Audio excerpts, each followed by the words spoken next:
berduri, kulit di luar berduri-duri tapi isinya luar biasa nikmat lembut ya. Inilah durian Tangsi Sigli Aceh.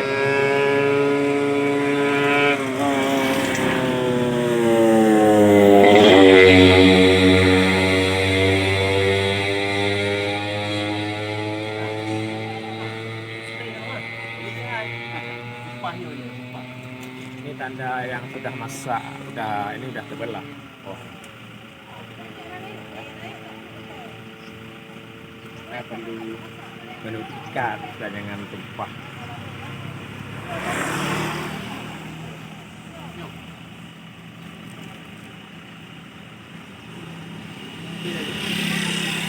Nah, ini kan ini mah. Limau di turun bang. Limau. Itu berapa enggak? Hah?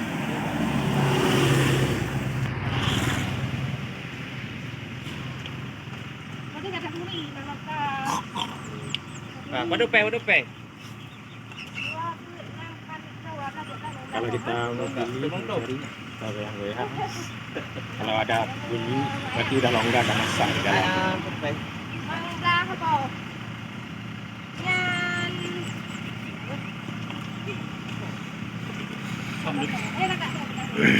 Con ini dengan cukup kan.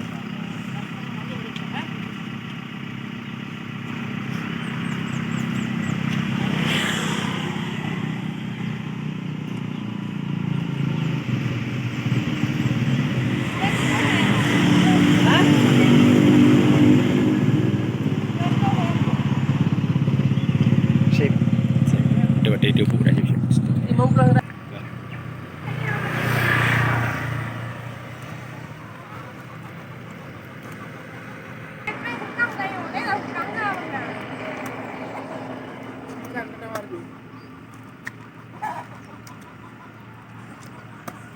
Kak.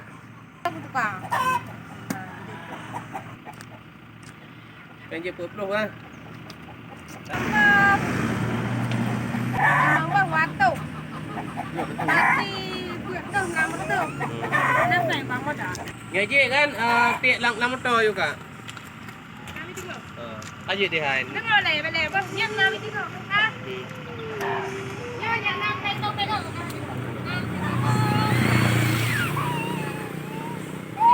Ai nhang nó được cả đường gai.